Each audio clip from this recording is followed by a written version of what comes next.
think back for a moment to spring of 2020.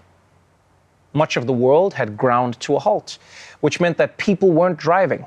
They weren't visiting friends or going into the office or hanging out of the passenger side of their best friend's ride, trying to holler at me. If you left your home at all, it was probably to take a sad walk around the block. I mean, at least until you heard someone cough down the street and then you ran your ass back inside. Now, because of all of that, that meant that America's oil industry, which had been producing more than any country in the world, basically shut down. And even though society has ramped back up again, the oil industry hasn't. Early in the pandemic, demand for gasoline dropped dramatically as workers were told to stay home. That immediately walloped the oil and gas industry like nothing ever in its history has ever hit them before. At one point early on in the coronavirus crisis, the price of a barrel of oil, it cost less than $0. When prices dropped abruptly with the pandemic shutdown, U.S. shale producers dramatically slowed the drilling of new wells. Rigs were taken out of service, and oil production in the U.S. dropped off significantly. They shut down production. They laid off tens of thousands of workers to try and stay alive during the pandemic. Just like everything else in our lives, the oil production has been impacted by COVID. You can't just flick a switch at a refinery and operations and have everything back to normal.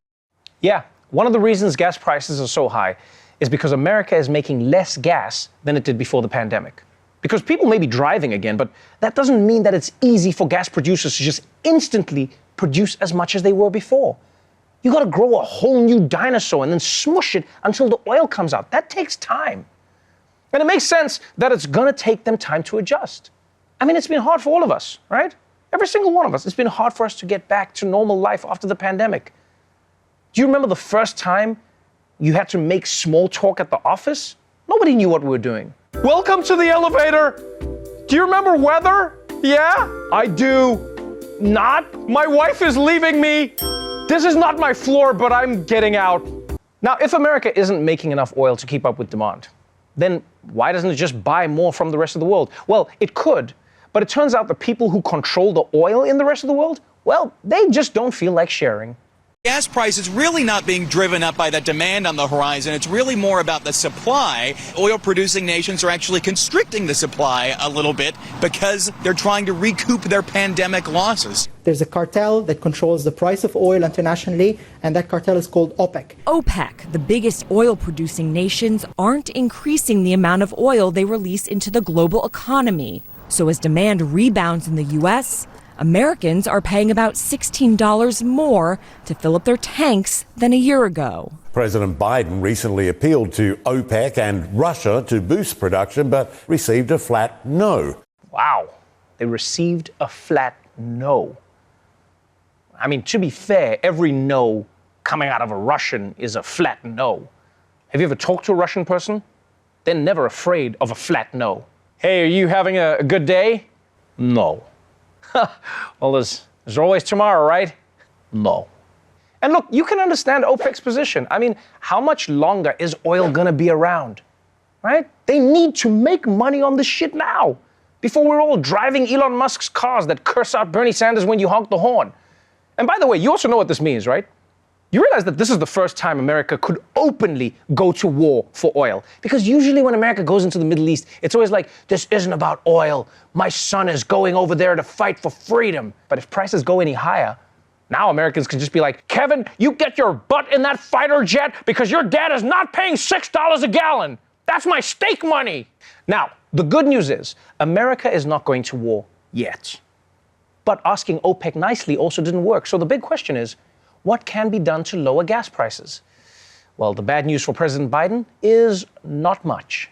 The Biden administration is scrambling for solutions to one of his biggest political liabilities, soaring gas prices. Like presidents who came before him, Joe Biden has few options when it comes to combating high fuel prices. Nearly a dozen Senate Democrats are calling on Biden to consider all the tools available at your disposal, even the extreme step of banning American oil exports, which Goldman Sachs warned would be counterproductive and could actually raise prices. The president also considering tapping the Strategic Petroleum Reserve reserve, though industry experts have warned that would do little to alleviate the problem. If you ask the energy industry, they would say, well, the White House could cut environmental regulation, and maybe that would help. And it could, maybe for next winter, but that would take some time. President Biden does not have a magic wand to dramatically lower gas prices. And if he did, judging upon his sinking poll numbers, he would use that magic wand. Well, I don't know about that. I mean, I feel like even if Joe Biden did have a magic wand, he'd still need to recite a spell. And based on what we've all seen, I do not have confidence that he'd be able to get it right. Alakazam, Abraca, Abdul-Jabbar, one of the great Negro. You know the thing. You know the thing. Did it work? What's tough for Biden is that it doesn't matter what else he does. If the price of gas stays high, that's that. He could sign all the infrastructure bills he wants. He could get everyone to agree on abortion. But all people care about is how much is the black goo from the ground? Higher than before? Then get the out of here. A surprising new side effect of COVID-19. And this isn't a physical side effect like shortness of breath or loss of smell or mask ears where the elastic loops make me look like Obama's secret son. No, this is a side effect of how COVID has become a political football, or as Americans call it, a political soccer. But yeah, basically it turns out that once conservatives got angry about having to protect themselves from one disease, they decided to do it with other diseases as a matter of general principle. New polls out suggest Republicans are much less likely to get a flu shot now than they were before the COVID pandemic. Several national polls say there was not much difference between the number of Republicans and Democrats getting a flu shot in the years before the coronavirus pandemic. However, Business Insider is reporting there's now a 20% gap between the members of the two political parties. About 2/3 of Democrats say they have or plan to get a flu vaccination, while for Republicans, that number is less than 50%. Researchers say that indicates the political battle over the COVID vaccine is now affecting flu shots as well. Yeah, that's right. Many Republicans have turned against the COVID vaccine so hard that now they're turning against the flu shots. And look, with the COVID vaccine, I get it. It was new, people didn't trust the technology, but guys, the flu shot has been around since forever. You can't decide now to hate it. It would be like if everyone suddenly decided to hate Betty White. I mean, we were all cool with her for 140 years. What changed? And if you ask me, this is a selfish decision because people who don't get the flu shot spread the infection to everyone. They sneeze into the air that we breathe. They grab the doorknobs that we grab. They touch the subway poles that the rest of us lick. It's disgusting. That's why I'm getting my flu shot for sure. Although I'm going to space it out from my COVID shot. I don't want to have two shots close to each other. Otherwise, they're both going to be there in my body at the same time. They might start a turf war. Shit starts popping off in my pancreas. Now it's in the crossfire. I don't want that shit. I'm trying to keep it safe in my body. It just really feels like we're moving to a place where all of science is going to become partisan. That's what it feels like. Like in a few years, you're going to hear news reports like Democrats are sticking by gravity, but many Republicans say they're not interested anymore. Polls show that up to 40% of Republicans are now floating off into space. And now, Dulce, over to you in the weather. It's not as warm as it should be because I got to wear a coat and put my toes away, and I don't appreciate it. I'm a summertime beach. This COVID flu thing is wild. Well, the only good thing about this is now if we don't want them to do things, we can just threaten to vaccinate them. What do you mean? Like if they try to storm the Capitol again, just be a bunch of cops being like, sir, if you come across that line, we will vaccinate you. Don't make us make this flu shit airborne, sir, hold him down, hit him in the neck. Like now you just got cops running around with needles. Just a bunch of rogue nurses out here trying to help the government.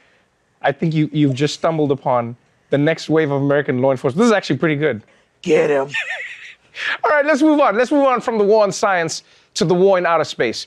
Because yesterday, Russia woke up and decided to make things much more dangerous up there than it needs to be. Now to a conflict in space. The U.S. is slamming Russia for carrying out a missile test that created a serious amount of dangerous space debris, which could remain in orbit for decades, threatening space travel even. This morning, outrage from U.S. officials after Russia carried out a missile test early Monday, firing an anti-satellite missile into space, obliterating one of its own satellites and creating a vast debris field that's now orbiting Earth. Some of that debris coming dangerously close to the International Space Station, which is currently carrying 4 U.S. astronauts. The crew sheltering for more than 2 hours until they were finally given the green light. Secretary of State Antony Blinken slamming the Russian missile test, calling it dangerous and irresponsible, and adding that the debris will remain a threat for decades.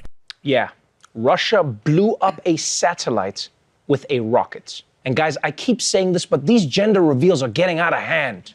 But for real though, I don't understand why Russia blew up their own satellites. I mean, maybe it was announcing that it was running against Putin, who knows, but there's gotta be a better way to do this.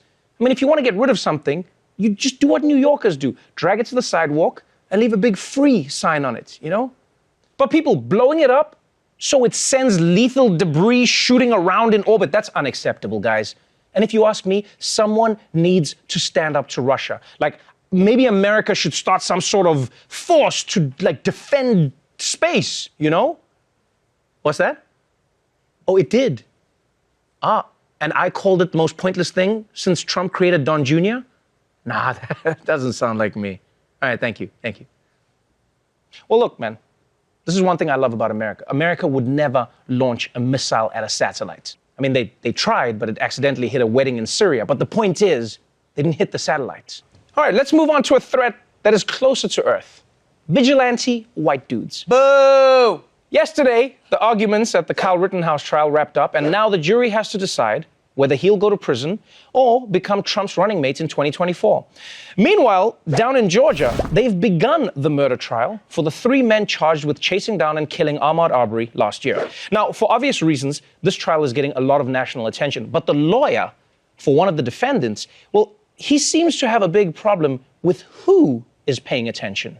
An explosive morning in the trial of the 3 men accused of murdering AHMAUD Arbery, with a still smoldering racially charged debate spurred on by defense attorneys over black pastors in the courtroom. Defense attorney Kevin Gobb objecting to Reverend Jesse Jackson's presence in the gallery. How many pastors does the Arbery family have?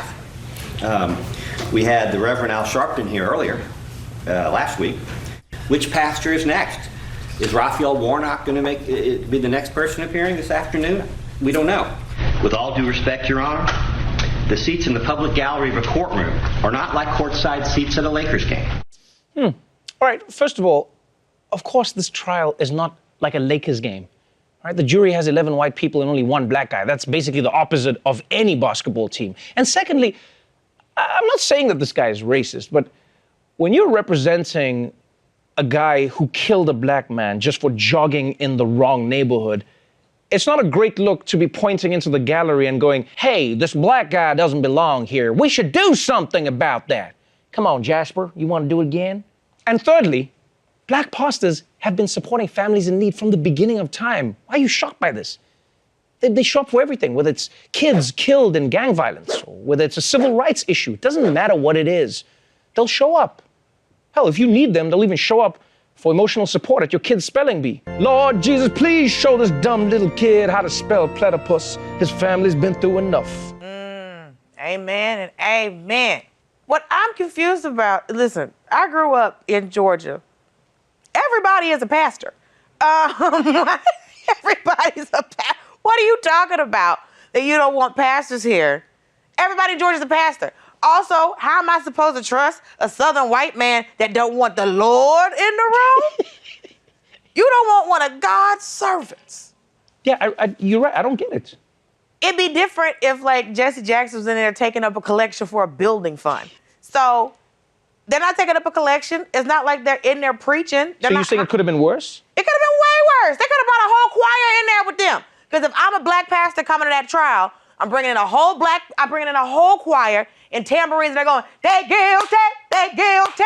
That's what I'm doing if I'm a black pastor down there. I'm bringing a choir in and being like, George, tell your neighbor and say, neighbor, this man is guilty. Woo, yeah. I would start a sermon every time I walked in the place. They're just sitting there being quiet. He said it's a public gallery. Yes. They are the public. Anybody can show up. You can go. All right, and finally, yesterday, President Biden held a ceremony on the White House lawn, along with Democrats and Republicans from Congress. And they were doing this to finally sign his big infrastructure bill. And guys, I really am confused about why they have to sign the bill in public. I mean, I know it's important legislation, but as a spectator sport, it's pretty boring, you know? Like, where's the drama? You know, ooh, maybe the pen will run out of ink? Right here, man. Also, why are they even having a bill signing celebration? Passing laws is their job. Nobody else gets to do that at their job. Like after you make photocopies for your boss at the office, you don't get to pose for pictures while shaking hands.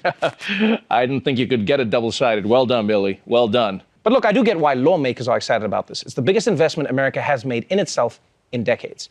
And there's also some smaller things in this bill that might do a lot of good. How to stop drunk drivers before they even put the car into gear.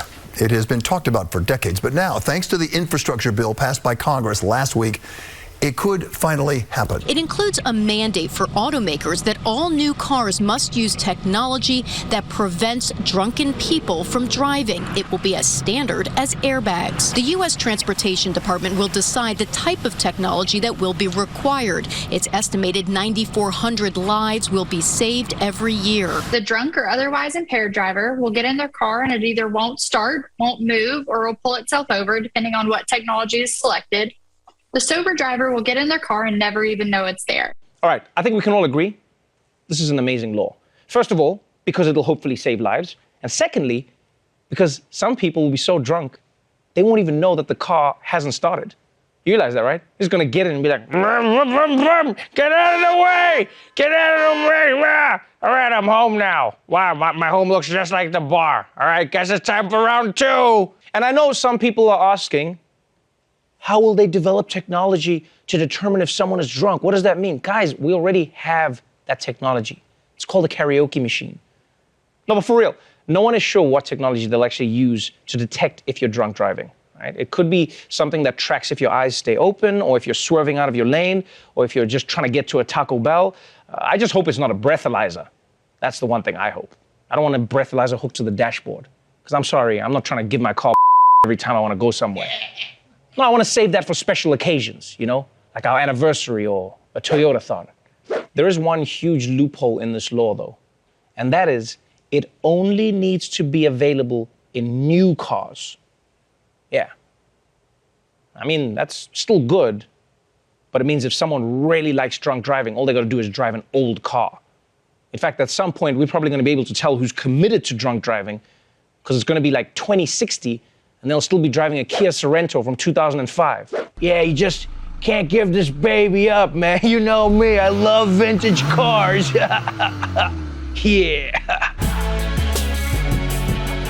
Today's big basketball story. And no, I'm not talking about everyone dunking on the Eternals. I'm talking about an iconic stadium that's taking on a brand new identity.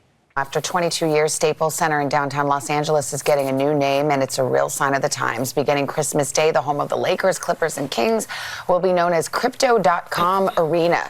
The cryptocurrency trading platform reportedly paid more than $700 million for the naming rights. The Lakers won 6 championships in this building. The Sparks won 3 titles. The Clippers play here too. You know, it'd be weird. This is, I grew up this being Staples and Staples being, the place to play and the place to be. It's kind of like just stripping the history here. Well, I mean, I don't know if you need to get that sentimental, Paul. You know, it's not like Staples is a sacred name from the ancestors. It's a store where you buy 50 packs of binders, even though you only need 1. You know, and when you get home, you find out they were the wrong size anyway. You don't need to get that nostalgic about it. Like, it's company. And if you do want to get nostalgic, just wait. Just wait. I promise you, soon, we'll all get used to Crypto.com Arena. And in 20 years, when they change that name to Nanobot X Arena or whatever, your kids will be upset about that. Back in my day, this stadium wasn't about the latest fad. It was about swapping blockchain currencies on a digital market exchange. There was culture attached to it, you know? NFTs. And look, this shouldn't come as a surprise, but anywhere a team can advertise, they're going to advertise. Right? The stadiums, the jerseys, the courts, they literally started showing commercials during free throws. You realize that? We're 2 months away from the NBA selling name rights to the score. It's going to be like, and the game ends with a score of 84 to Mountain Dew. A big win for the Lakers, or a big loss. I can't tell what's happening. But I mean, can you blame the arena, though? If people are offering you a shitload of money to use their name, you do it. I mean, that's what I did. I sold my naming rights to a guy named Trevor Noah for $40. What, you didn't know this? Come on, do I look like a Trevor? My real name is Bert Pakowski. I'm sorry, I just can't stop picturing them removing the Staples logo with one of those giant staple removers. Just a giant claw.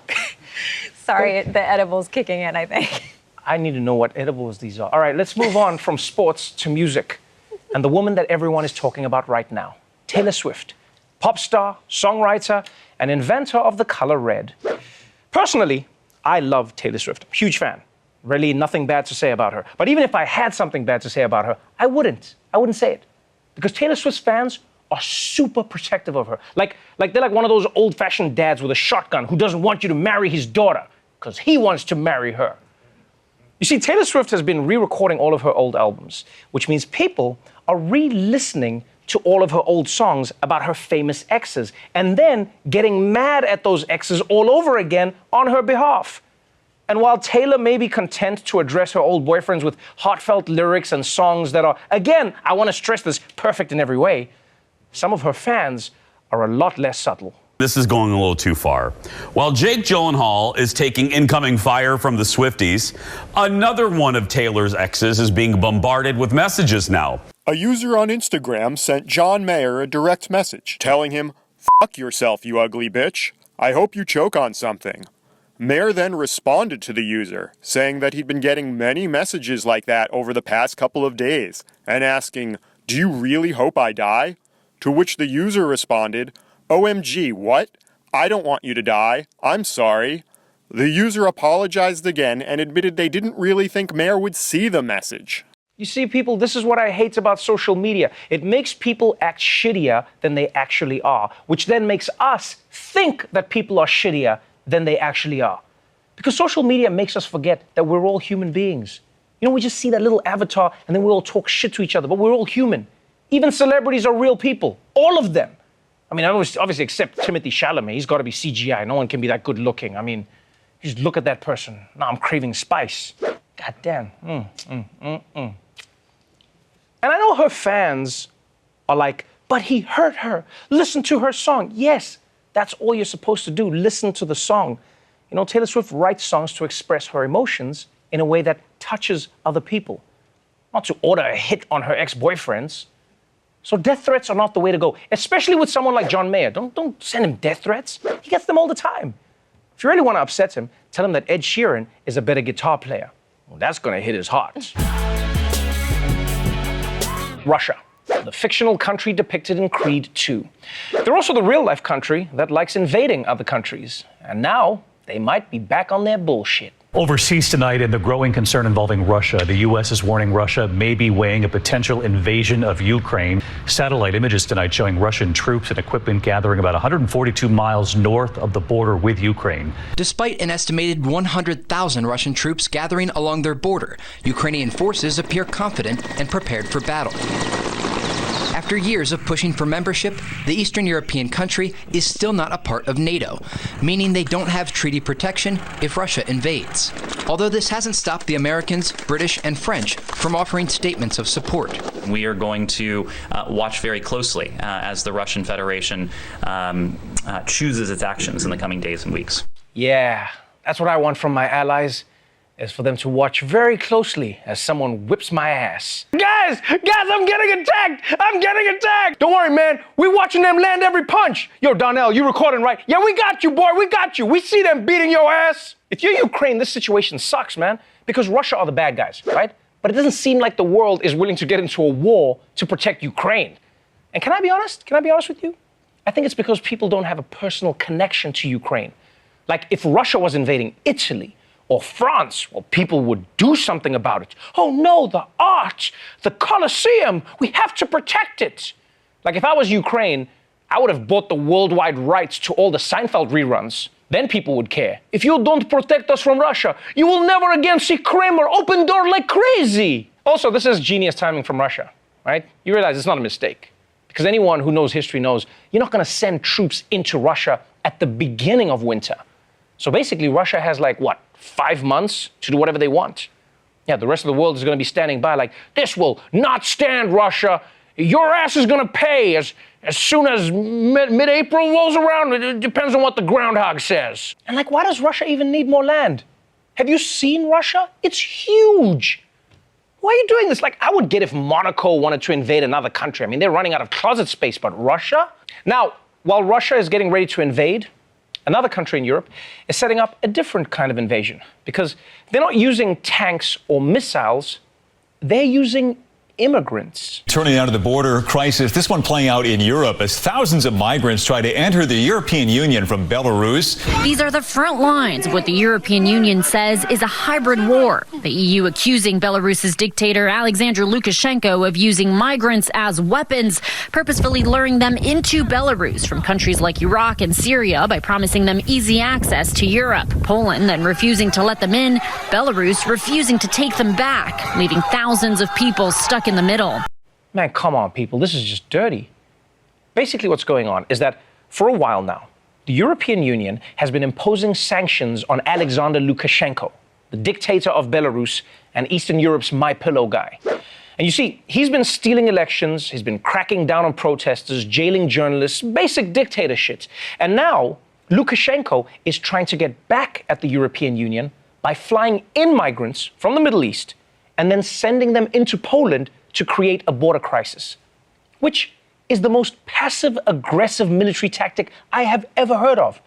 This is like when your parents start cooking with peanuts to get you to move out of the house because they know you're allergic. It's a dick move.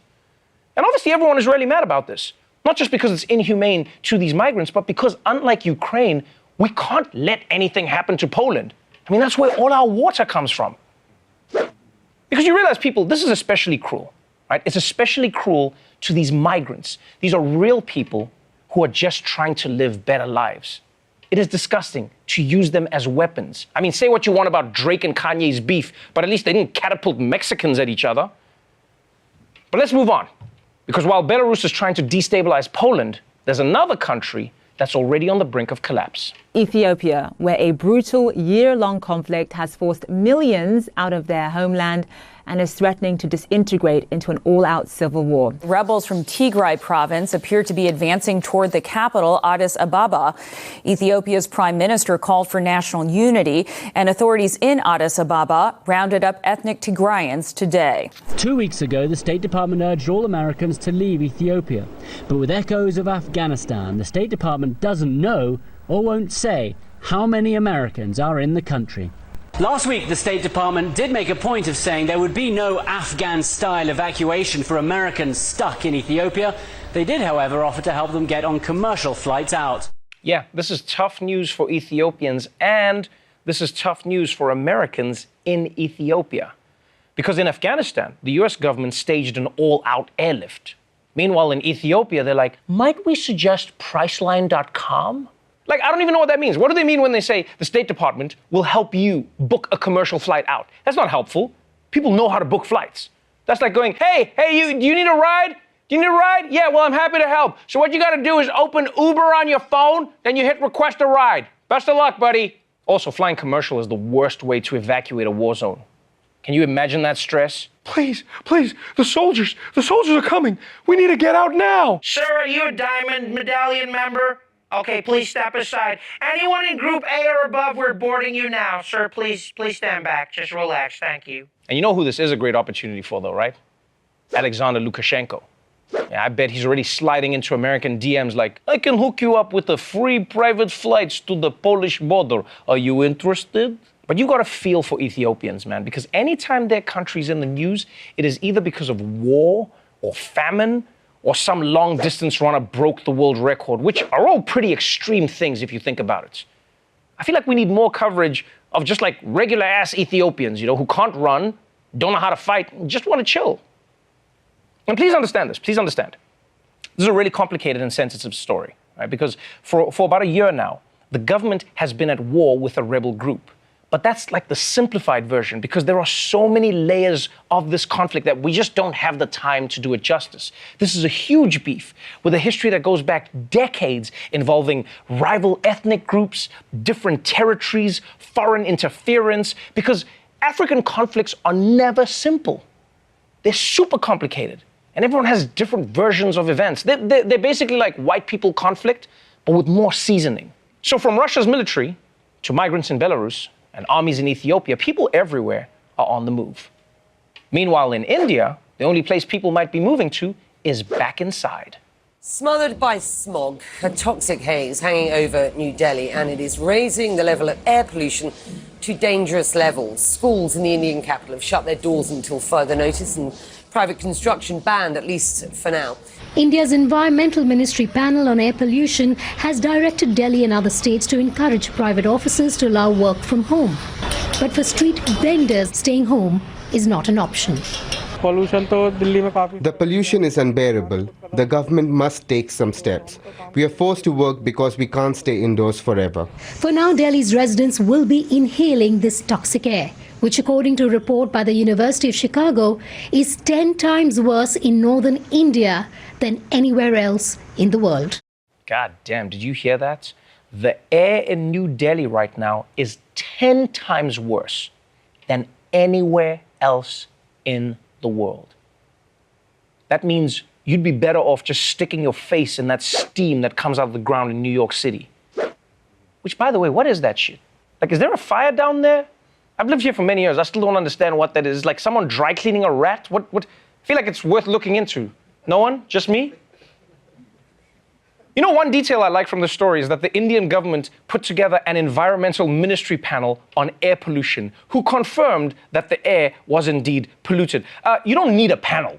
I don't know why they did that. Why do governments like doing this? You just need eyes. Yes, after 3 years of study, we have concluded that Delhi's air is brown and that this is bad. But you see, this is a great example of why we all need to move to cleaner energy. Because yes, it is expensive to do, but it is also hella expensive to constantly shut down the economy when your city turns into a sandstorm from Dune. Except this time, Timothée Chalamet isn't there to make you feel better with that smile. And you might be like, well, Trevor, why don't they just start carpooling in India? My man, they're way ahead of you and it's still not enough. It's actually a real rough spot for India because as a nation, you want to keep modernizing.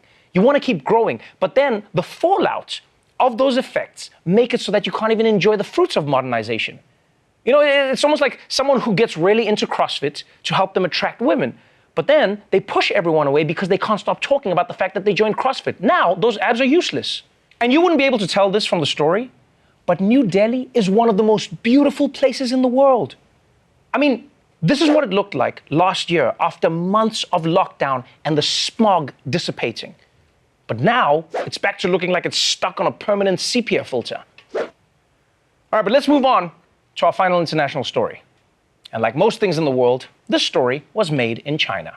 The royalty of professional tennis expressing concern about the welfare of one of their own. Honestly, it's shocking, that she's missing. Peng Shuai, a Chinese tennis champion, hasn't been seen or heard from in weeks. In early November, Peng published this bombshell post on her Chinese social media account. An open letter to a former top communist leader named Zhang Gaoli, now aged 75, who Peng accuses of sexually assaulting her after the two had an affair. Shortly after the controversial post, Peng's online profile more or less disappeared. Until recently, Peng Shuai was one of the biggest tennis stars in China. But look what happens when you try to search for people with her name in the Chinese internet. You get the message, no results found.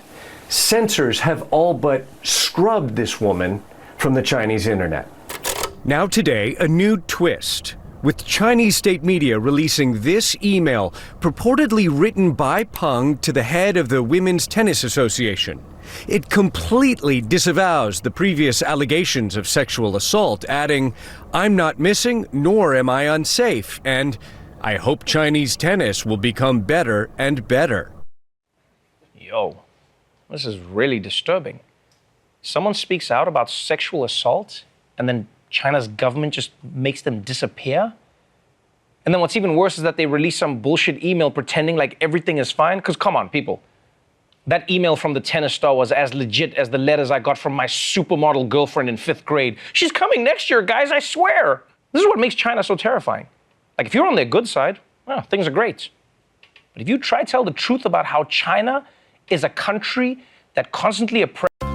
Trevor Noah 去度假了，我们祝他一切顺利。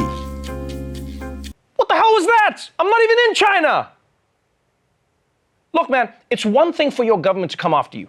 It's another thing for them to just make you never exist. I mean, they scrubbed the internet of anything about this tennis player.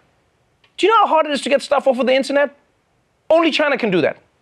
In fact, if you have embarrassing pictures online or problematic tweets, just move to China and talk shit about the Communist Party. Yeah, they'll clean up your reputation in no time. I mean, yeah, you'll be locked in a basement somewhere, but hey, at least you didn't get canceled. And this also really puts into perspective when people in America complain about being censored by big tech. Oh, Twitter took down my tweet. This is a tyranny. Guys, Peng Shui literally does not exist on the internet anymore. Like, yeah, maybe Trump can't tweet right now, but you can still Google him. Trust me, just yesterday I searched for Donald Trump big butt photos. I got 80 million hits. And no, I'm not going to tell you why I Googled that. I like big butts and I cannot lie. Before we go, Native American families suffer from food insecurity and hunger daily. But the Native American Heritage Association, with the help of generous donors, is committed to fighting hunger with emergency food supplies and basic life necessities. So if you can, please donate at the link below to help Native American families stay warm, safe, healthy, and fed this Thanksgiving.